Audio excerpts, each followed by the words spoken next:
sont en train de manifester à travers le monde. Vous pensez que votre petit groupe-là, si vous marchez dans le monde, c'est ce qui va quitter le pouvoir. C'est ce que vous croyez. Voilà comment Dieu vous a confondu.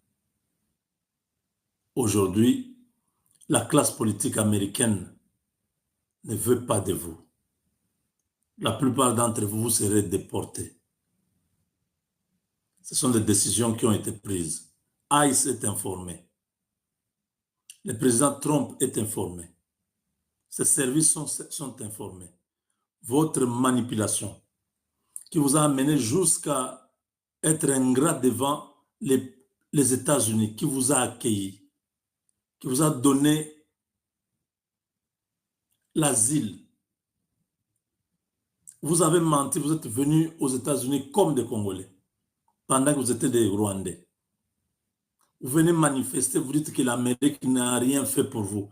Ils vous ont entendu. Vous voyez comment Dieu vous a confondu. J'avais prié que Dieu va vous humilier.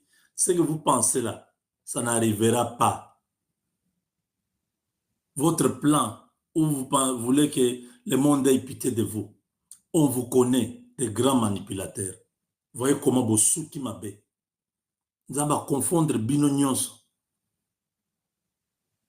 La marche qui était censée attirer le monde, la marche est devenue même une malédiction pour eux. Parce qu'on a décidé de pouvoir faire le screening, c'est-à-dire le background check. On va vérifier si vous étiez Congolais ou vous êtes des citoyens rwandais. Vous ne savez pas que les vrais Congolais ont déjà parlé avec les autorités américaines. Vous ne savez pas?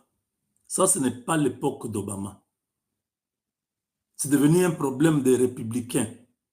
Ils sont en train de réagir, ils sont en train d'insulter Obama. Les républicains disent, tout ça, c'est Obama qui a amené ces individus. C'est lui qui avait, dans sa politique migratoire, avait permis à tous ces Rwandais d'entrer sur le territoire congolais et américain comme des Congolais. Quelle ingratitude! Vous marchez sur le territoire américain avec des drapeaux des autres pays. Vous ne prenez même pas les drapeaux américains pour montrer que vous êtes américain. Et Indeli Bango. Voyez comment...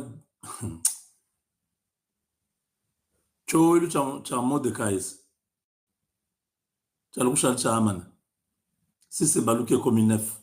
Là où il pensait que la RDC sera condamnée, on va dire, ce qui bombarde les femmes et les enfants à Minembo, ces mensonges-là. Vous savez combien de drones de Kagame ont tué les gens à Minembo ces derniers temps? Dieu ne sera jamais corrompu.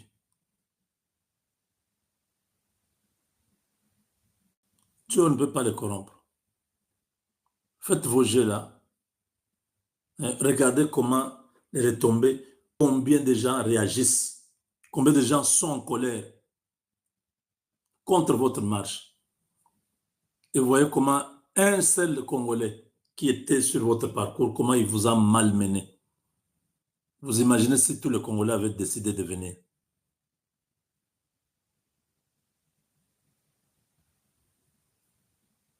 Jusqu'à quand cette histoire?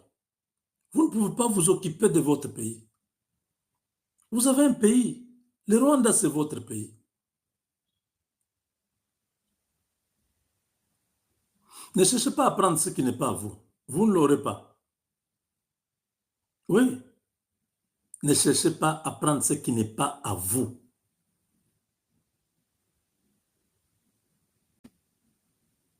Contentez-vous de ce qui est à vous.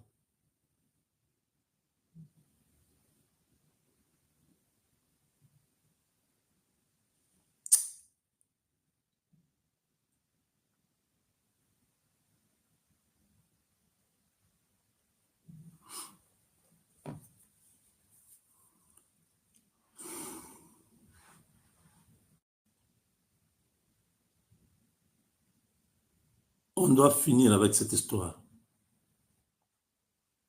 Trop, c'est trop et ça ne peut pas continuer comme ça. On a voulu tous que nous puissions vivre vraiment en paix dans notre pays. Vous ne voulez pas la paix. Vous ne voulez pas la paix. Et ça ne changera pas. Parce que vous acceptez la manipulation de Kagame pour continuer à nous déstabiliser. Les Congolais, nous sommes nombreux pour accepter d'être toujours manipulés par un petit groupe de Rwandais qui pensent qu'ils peuvent continuer à avoir le monopole de tuer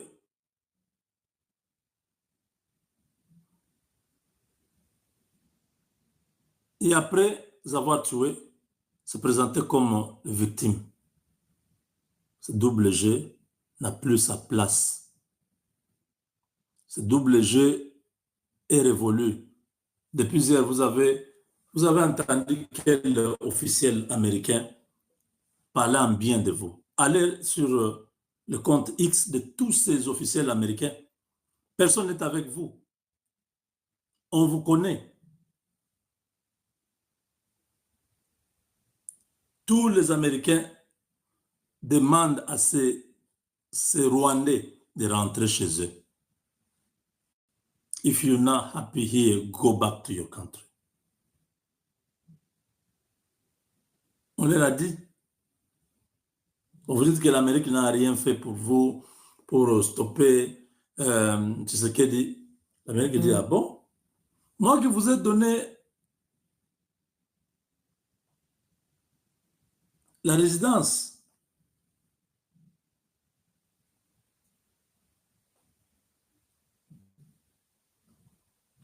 Moi qui vous ai donné toute l'aide sociale pour que vous puissiez vous intégrer. Vous dites que je n'ai rien fait à rentrer dans votre pays. C'est très grave. C'est Dieu m'a exaucé. Voilà comment ces gens sont. Aujourd'hui, ils se posent la question même pourquoi on avait fait ça. Ça nous crée maintenant des problèmes. Beaucoup seront déportés. Parce qu'ils ont demandé, les services ont demandé qu'on doit identifier ces gens. Ils disent qu'ils sont Congolais, mais les autres Congolais disent que ces gens-là sont des Rwandais. Au moins, place où il y a problème. Parce que les Congolais, on connaît les Congolais. Quand vous venez, on dit non, vous êtes des Rwandais. Parce que l'histoire ne ment pas. À Tervuren, il y a la liste de toutes les tribus congolaises en 1885. Toutes les tribus sont là, répertoriées. Il n'y a pas de tribus rwandaises au Congo. Mais quand les peuples voisins viennent en détresse, ils sont dans les problèmes. Il y a, je ne sais pas, refoulement où il y a la guerre, bien génocide et tout ça. Vous venez dans un autre pays, on vous accueille. On vous donne les premières aides. Vous restez 100 ans après,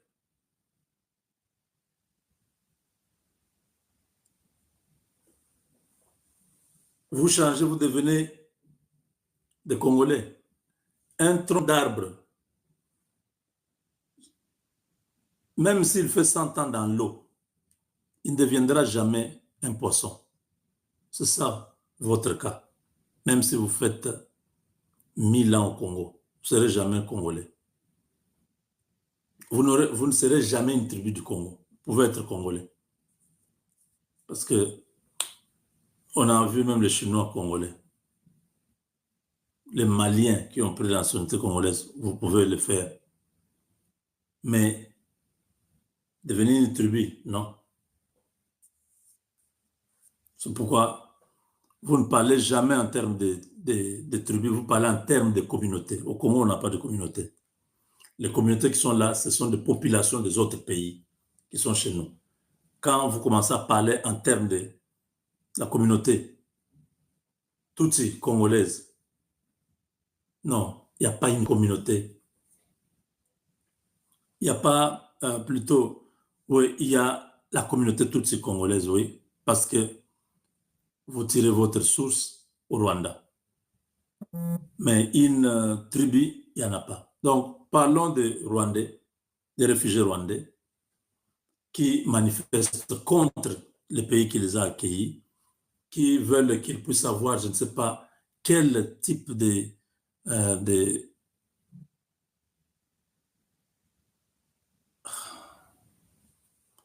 je manque de mots. On doit faire quoi pour qu'ils soient contents? Ils ont déjà tout reçu de la RDC. Du moins, ces Rwandais qui sont au Congo.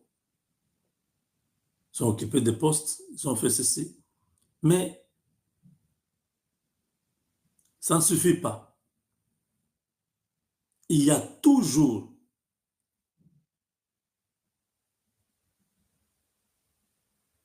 cette manipulation-là qui vient énerver les Congolais. Je sais qu'eux tous n'épousent pas cette même avis. Il y a un groupe qui n'est pas d'accord avec ce qui se passe avec les autres là. Et nous nous demandons que ce groupe qui n'est pas d'accord, qu'il fasse un grand bruit, plus que le bruit de ceux qui ont marché contre la RDC. Qu'il fasse une grande marche, qu'il puisse convaincre leurs frères de pouvoir contrecarrer ce que les autres ont fait.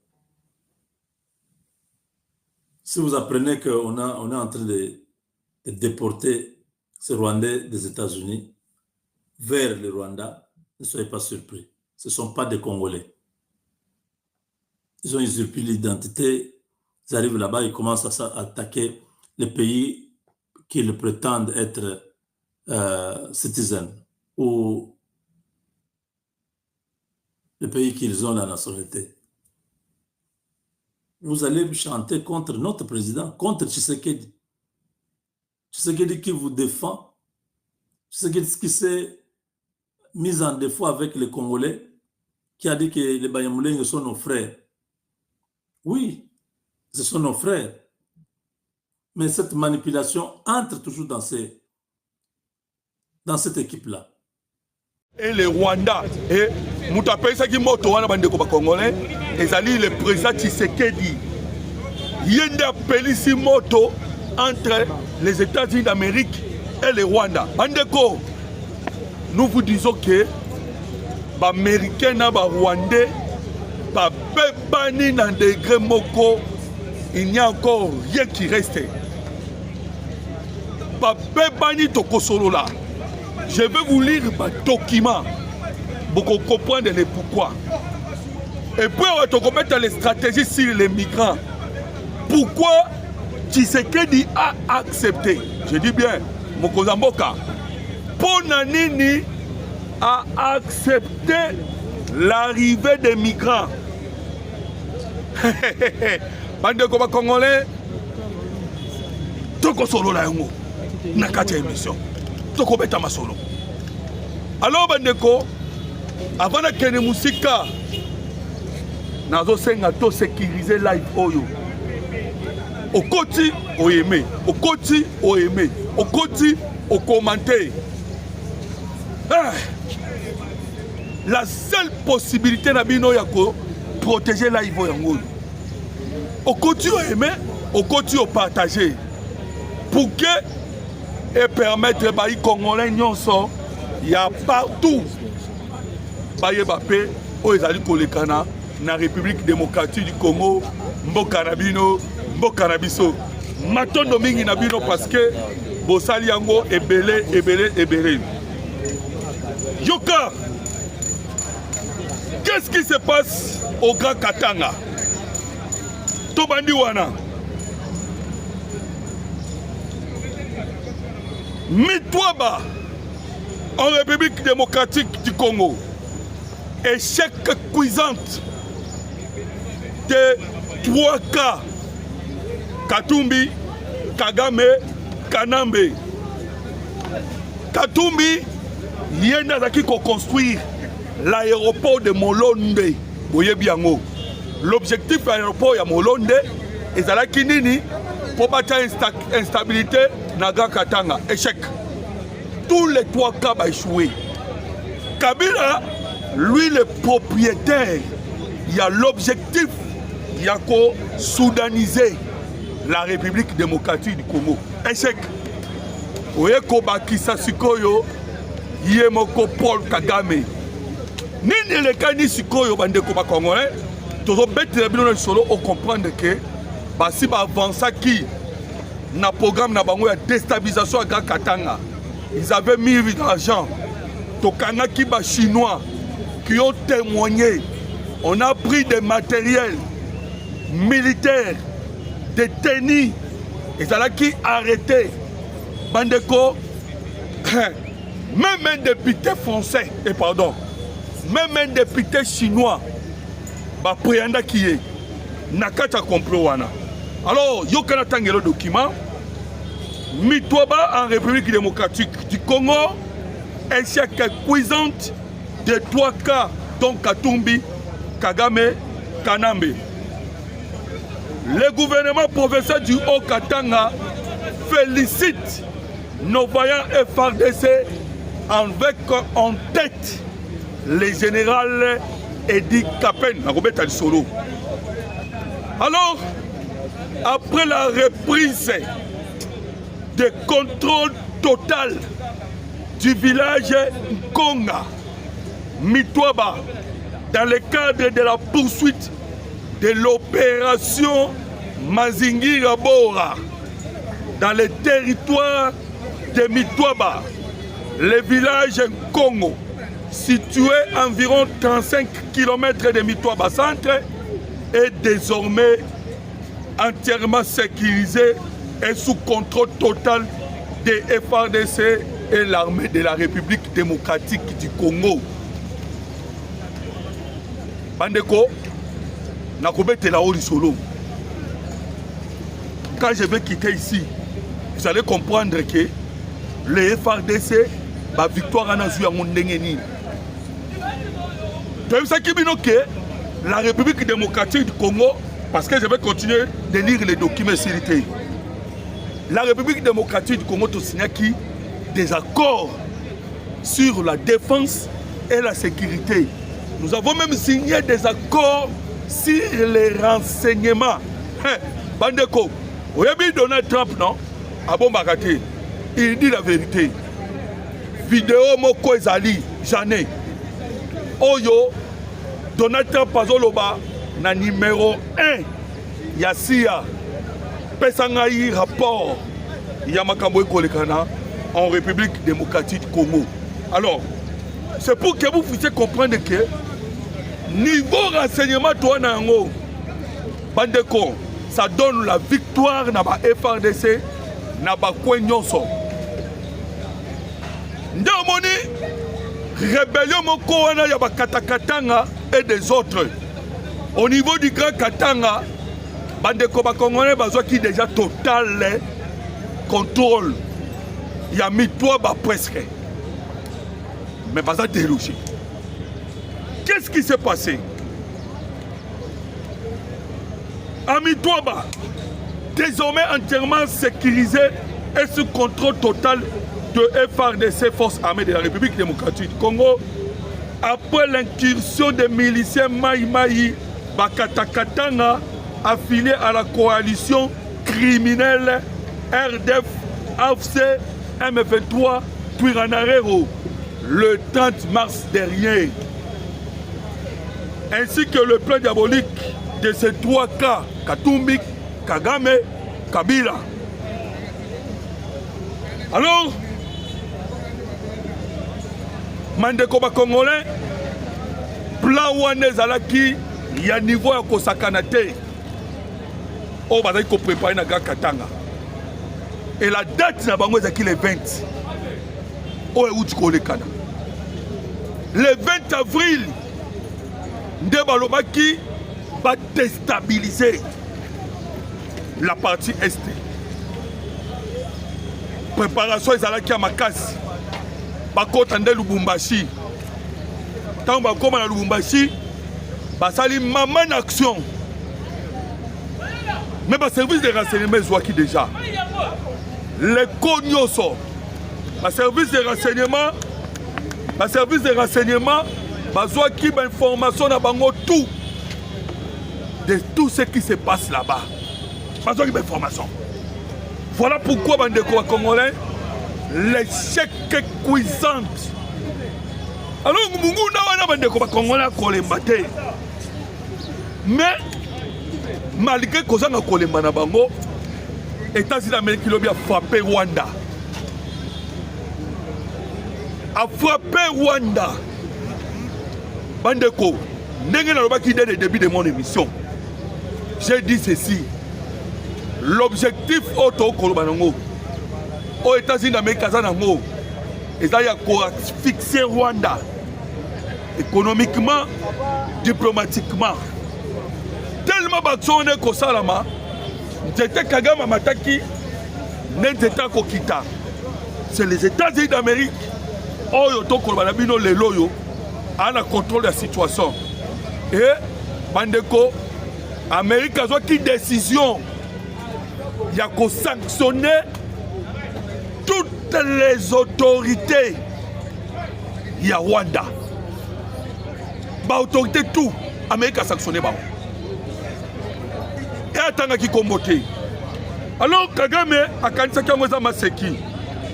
Tant que tu as parlé que bah autorité de Rwanda sont sanctionnées. Kagame a dit qu'il y a maseki. Kagame est allé préparer le voyage à Kenena, Caroline du Nord, ainsi que na Texas, pour que nous fassions la lobbying. Denga Mesana, Koto Katumbi Kabila, bazo déstabiliser Katanga, yesko qu'il n'est pas un démocrate.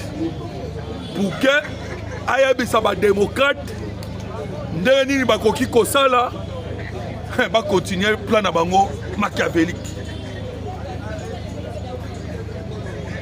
Donald Trump a frappé. Il n'y a aucun document congolais.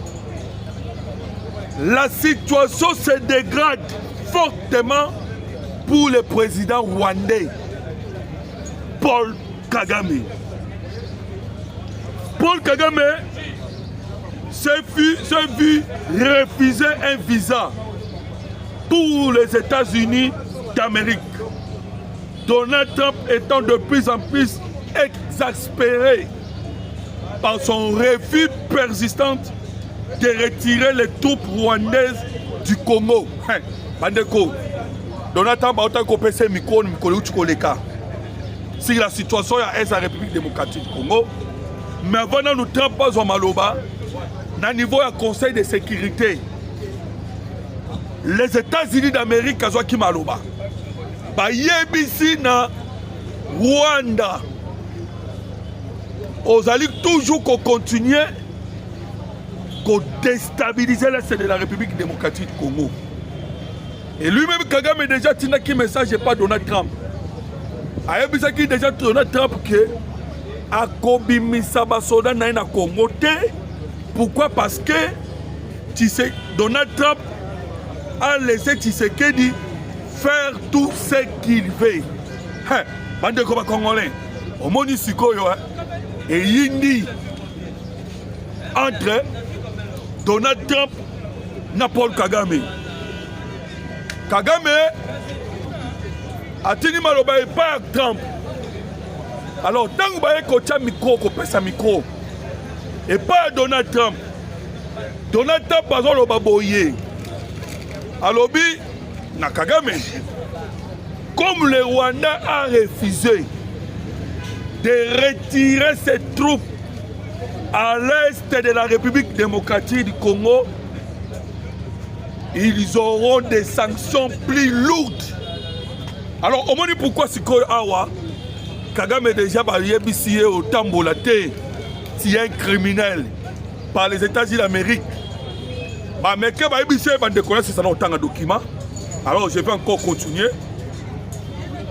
Donald Trump étant de plus en plus exaspéré par son refus persistant de retirer les troupes rwandaises du Congo. La pression s'accentue. Trump envisage une nouvelle vague de sanctions sévères visant l'ensemble du gouvernement rwandais. Au peuple rwandais, c'est un avertissement. Protégez ce que vous possédez.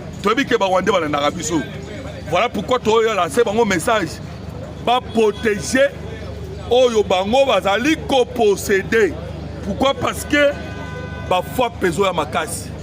La seule façon ya ko protéger Oyo Bango bazo conserver ezali ko bengana Paul Kagame. Alors yoka pour ça Kagame ça kini bande ko ba congolais. Ndenge na uti ko webisa na bino ke Kagame voulait quoi? Tant que aucun États-Unis d'Amérique. Je vais vous le lire, Bandeko Congolais. C'est vraiment la fin de Paul Kagame. Alors, pourquoi les États-Unis d'Amérique ont refusé de donner le visa ou de laisser Kagame entrer dans le territoire américain? Bandeko, c'est un coup fatal. Les chouchous des Américains. Les chouchous des Américains Kagame. Il y a eu même des présidents. Ce qu'on dit Macron, même un président italien. Qui ambassadeur à Koufina Est à Congo. Parce que mettre l'Italie en garde. Pourquoi? Parce que c'était le Rwandais qui avait tué cet ambassadeur. Donc, les chouchous des Américains, aujourd'hui, il y a des chouchous des Américains qui n'a plus le droit de mettre ses pieds aux États-Unis d'Amérique. Selon les informations internes, Kagame devait se rendre aux États-Unis cette semaine, mais refus total d'entrée. Destination prévue, Texas et Caroline du Nord. La réponse des Américains est claire. Si tu insistes, aucune protection sera assurée. Bandeko, Baïbisi Kagame, ceux qui ont insisté, Oyaka en États-Unis d'Amérique, nous te disons déjà que aucune protection n'est assurée.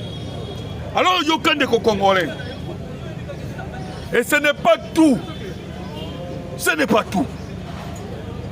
La même semaine, les délégations du Rwanda ont informé le département of State qu'il boycottait la réunion de suivi de l'accord de Washington car les États-Unis d'Amérique ne veulent pas les écouter.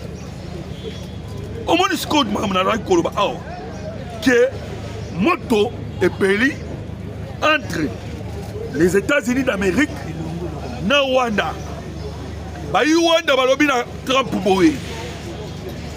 Lokola yo boyi. Kagame akita na Caroline du Nord te, na Texas te.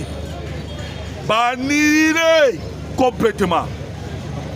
Présence na bango. Na réunion o ekotaka. Il y a un mécanisme de vérification de l'accord de Washington. Vous voyez bien que après la signature de l'accord de Washington, ils avaient signé les mécanismes. Oesangisaki, Qatar, Togo, République démocratique du Congo, Rwanda, États-Unis d'Amérique. Bandeko, basangisaki pour vérifier ce qui accord est en dernier. Donc, au point de que Tozoloba, Kagame est devenu fou. Kagame Tozoloba, il s'en fout maintenant. Azata Latina Kamute. Donc, Kagame a signé Oekoya et Ya. Alors, bien, à côté sous la réunion, car on a loba kike a quitter la sol congolais. Maintenant, on va congolais. Toeb Sakarabino tango nyonso ke Kagame azalaka toujours moins na 60 ans na Djungu. Le président Tshisekedi a essayé kolongola bao nyonso tozalaki na nsima Hippolyte ya Kagame tel que le Qatar a toloba Qatar aza déjà écarté oye kobakisa tobeta lisolo à part Qatar le président Tshisekedi a réussi à qui kolongola bandeko bakongolais Turquie wana information lobby omonaki délégation à la République démocratique du Congo ainsi que délégation il y a Turquie masolo ebetamaki États-Unis d'Amérique RDC Turquie Burundi bandeko bakongolais wana tozolongola su Kagame awa tozobeta lisolo bandeko bakongolais Kagame atikali kaka na Chine atikali na Chine ainsi que la France. Vous savez pourquoi nous disons cela? Lobby. Kagame a pris une décision. Décision Kagame a joué les animes. Désormais, Baba Nakolia Yann. Le corps américain va boire un dollar. Baba Nakolia Yann a chinois.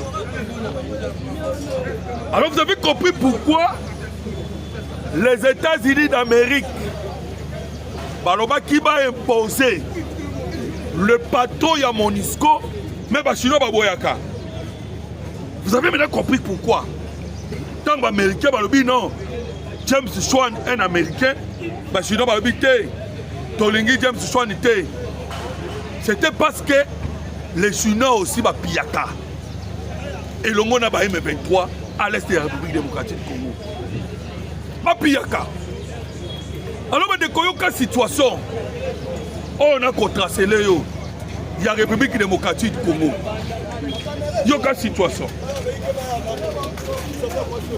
Vous avez compris que après sanctions américaines, Kagame échappe toujours. Il est en train de vouloir créer une liaison Sika. Avant de dire à Tindaki, bande de Congolais. Oboko de partout, Bozo et Mété. Bozo et Mété, bandeko bakongo. Les bajiens menabino ils en a c'est ma casse. Je ne comprends pas pourquoi. Voilà pourquoi. Ah, donc banabino bandeko. Tous les pères Munguna, nous venons dénoncer cela awa. Et tous dénonçons pas maté. Donc pour encourager biso na bajem. Bajem wana nde sala kake et puis ça rabiso by force pour te continuer. Kobeta masolo ya mboka Congo. Alors yoka ndenge nazaki koloba. James Swan, un Américain combattu par la Chine pour que le James Swan wana aza la patron ya Monisco te. Et vous avez compris que Bachino bazaki ko combattre pas maté. Bazaki ko combattre parce que baibaki que une fois hier à couper sa information des États-Unis d'Amérique parce que il est en relation avec Donald Trump. Ba combattant qui est au causualité. Bande comme Congolais. Ah sikoyo ba Rwanda ba lobi non. Biso to ke bata na biso na Chine. Mais Iran pas bata na Chine non. Qu'est-ce qu'est devenu l'Iran aujourd'hui? Iran que na Chine na Russie. Le nom Iran zandengeni. Bandeko, nous vous disons que Toti Kelly américain bitumba.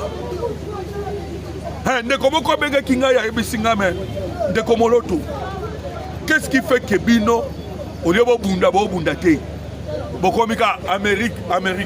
Oh, c'est-à-dire qu'il n'est pas informé. Vous n'êtes pas informé des Congolais congolais.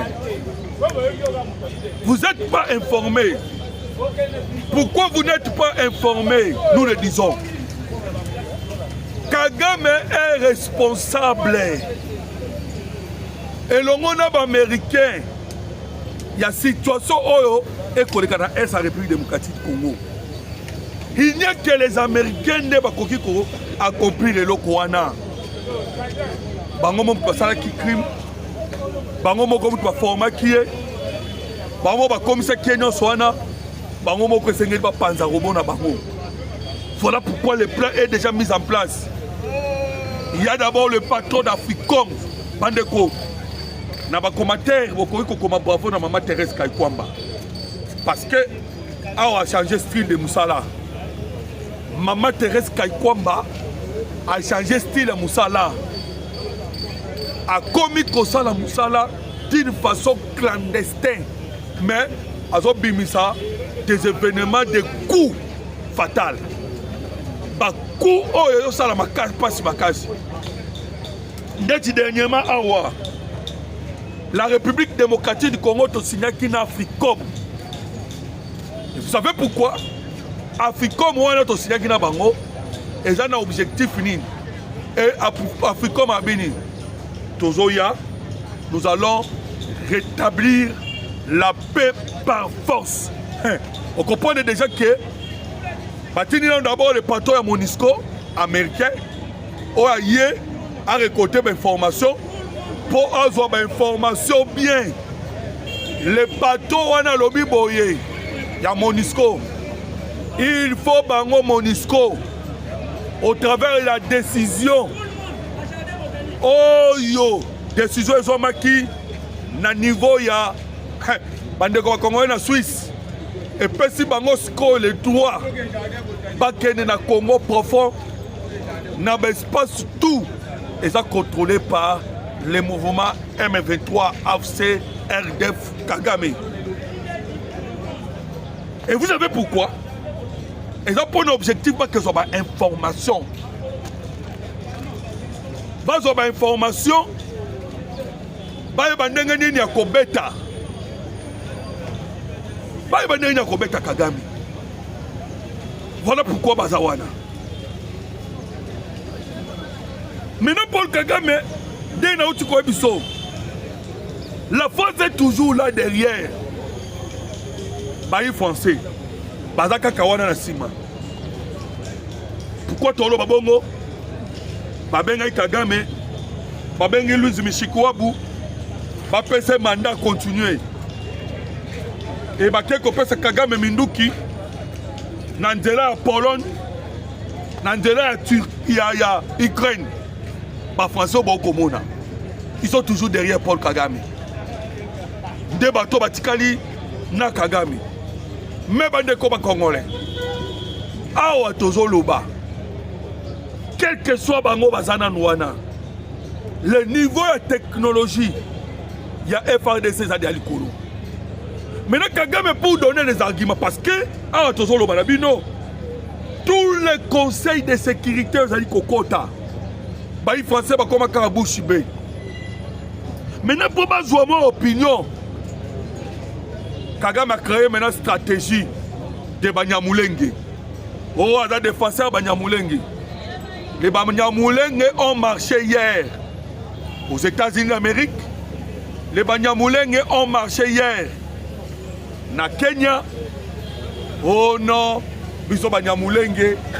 Bande Congolais, mais ils tourné dans le théâtre. C'est Nyamulenge là. Et puis cette stratégie est qu'on tourne contre Bango Moko. Urgent. Échec de la marche à Washington. Les Américains indignés. Bandeko, vous avez vu les Américains de Bazalaka. Ba drone, ba caméra partout. Alors, les Banyamulenge wana balobi bon. Biso to bima to marché to kande basalaki auto bengaka des entraînements théâtre de chez nous théâtre bande ko Congolais. Je vais encore Jonathan na bino boyoka. Échec de la marche à Washington, les Américains indignés alors que Paul Kagame aurait mobilisé d'importants moyens pour organiser la marche à Washington. L'opération tourne en mascarade. Entre manipulation et mise en scène, l'initiative est très mal perçue par plusieurs Américains.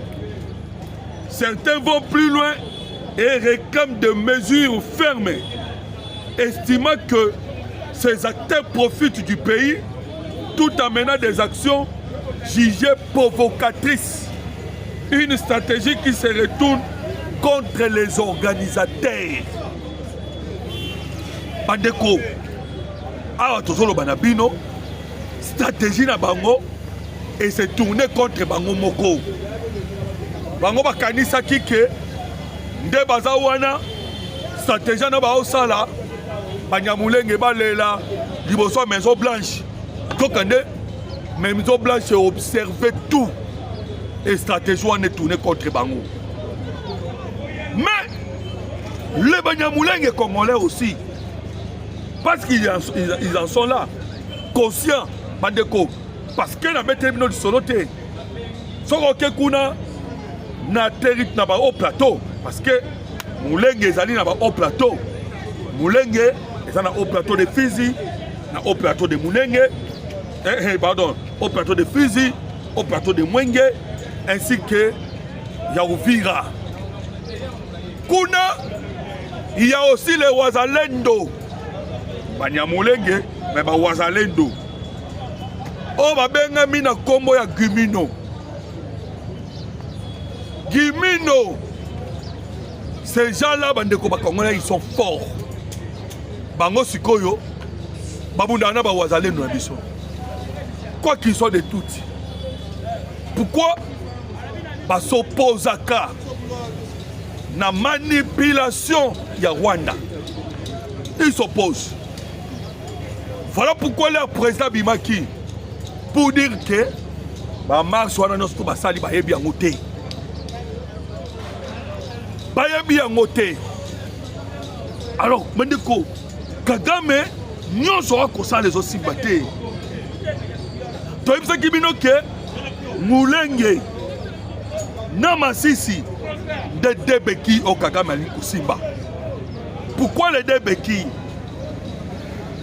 Masisi pour Piaka, les minéraux, les coltans, il y a la République démocratique du Congo. Voilà pourquoi Azali ko renforcer tant que sur militaire na Masisi. Na Mulenge pour avoir opinion pour permettre à continuer la guerre. Voilà pourquoi au Congo est toujours à insister qu'aux alaka na Mulenge. Donc c'est les deux stratégies de Paul Kagame. C'est le double stratégie de Paul Kagame. Voilà pourquoi au monde qui est Evariste Ndayishimiye et le monde américain, il vient même de communiquer pour dire merci aux États-Unis d'Amérique. Ndenge américain ba komi ko considérer na yena Burundi. Bandeko wana pezaka pona le président Tshisekedi a continué dans le circuit. Les stratégies claires pour isoler Kagame na Mulenge. Avant tout à ce qu'on bitumba abunda pour nani. Parce que na munoko na bango komi Mulenge. Yoka sikoyo awa to kobeta masolo ni nezali kolekana na Ituri. Qu'est-ce qui se passe à Ituri? Bandeko ba Congolais na Ituri na Wacha. Non, là nous ne sommes pas Ituri, na Owele d'abord. Et puis nous allons maintenant descendre na Ituri. Na Owele à Wacha. Parce que Mouna Oyo, bandeko ba Congolais, azoko s'étendre. D'ailleurs dernièrement awa, bakoma kiti ba côté ya Bafwa Sende. Wana to kenendeti ba côté ya Kisangani. Batindi ba espion bakenda kosala ba terrorisme. Bandeko essayez de soutenir nos FARDC. Tellement que babotoli bango ba carré minier. Tellement qu'il politique à Nambe Batia Libanda. Pas au Bundisa République démocratique du Congo au Kozwa. IDT. Pas au Bundisa Mbokoyo. Bande comme Congolais, je vous dis que et ça sont mon mingi. Alors yoka ce qui s'est passé à Owele. Owele à Wacha, l'armée FARDC a mis la main sur un collaborateur des terroristes djihadistes ADF d'origine rwandaise. ADF d'origine rwandaise, ADF d'origine ougandaise. Donc ces gens-là, bazali la complicité ya kosakanate. Mais les FARDC ça tient beaucoup. Balié bango. bakangami. Alors, qu'est-ce qui s'est passé?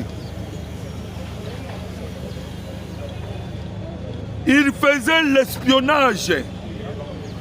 Les reportages, il faisait l'espionnage. Wana, pour avoir une information, à même kuna. Et après, là, on a même information, bah, ça le terrorisme.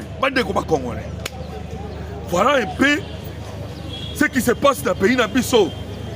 Voilà pourquoi ton conseil Nabino, le soutien total na Mokonzamboka. Mais bandeko, il y a un sujet qui fait débat. Dossier Yaba, réfugiés. Oh bazoya. Comment qu'ils réfugiés? Bakoko Ningisamboka Bopimba. C'est normal. Bandeko, c'est normal pour la Nine. Parce que, Balobarake, Moutousso qui va suivre na Nyoka, a comme un même été. Le problème est que tellement que ton fils de Kwebele na Est, de batwa comme Kobanga. Mais bon, Kangelo ko bande ko Congolais. J'étais Kagama Mataki, de Jeta Rokita. Gouvernement congolais lobi boy. Bazui décision ana dans le cadre de soutenir la politique américaine. Et vous savez ce que c'est? La politique américaine a ça en RDC. La politique américaine en RDC, ils allaient clouer Kagame. Ils allaient détruire Kagame. Alors, on vous a toujours dit, les communiqués politiques ou les déclarations politiques, ils n'ont jamais réalité politique. On vous dit que Totini va réfugier, mais et quand il pose appel au Moussoussou, on ne sait pas. Nous ne sommes pas là dans les secrets. Mais nous avons tiré connaissance où? Lorsqu'ils ont commencé l'opération, il y a invasion à Zaïre. L'Américain Bill Clinton a créé qui? Une opération humanitaire. Nakombo ya support op. Bandekoba Congolais. Opération militaire wana Nakombo support op. Et le moi qui opération humanitaire et comme qui directement opération militaire ou même qui l'invasion il y a Rwanda, Ouganda, Kenya, Nazaïr ou Maréchal Mobutu Alongwa qui et Baïk Ocha Moussé Laurent des Kabila. Donc la politique est tellement compliquée. Voilà pourquoi ton Obagatan Mounioso Toti Keli Mokonzamboka Félix Antoine Tshisekedi Tshilombo les décisions qu'il est en train de prendre plutôt il y a un Yémoraïbi passe à Komema, notre pays. Faisons-lui confiance parce que depuis qu'il est là, tout le monde dans la République démocratique du Congo, ils ont de victoire en victoire, de puissance en puissance, et pour atteindre les sommets, tout le monde sous Makasi Nenge Tozalaki. Alors, Mandeko, pour contacter Bisson à plus 243 89 40 330 80 plus 243 89 40 330 80. Je dis et je vous remercie. Que Dieu vous bénisse.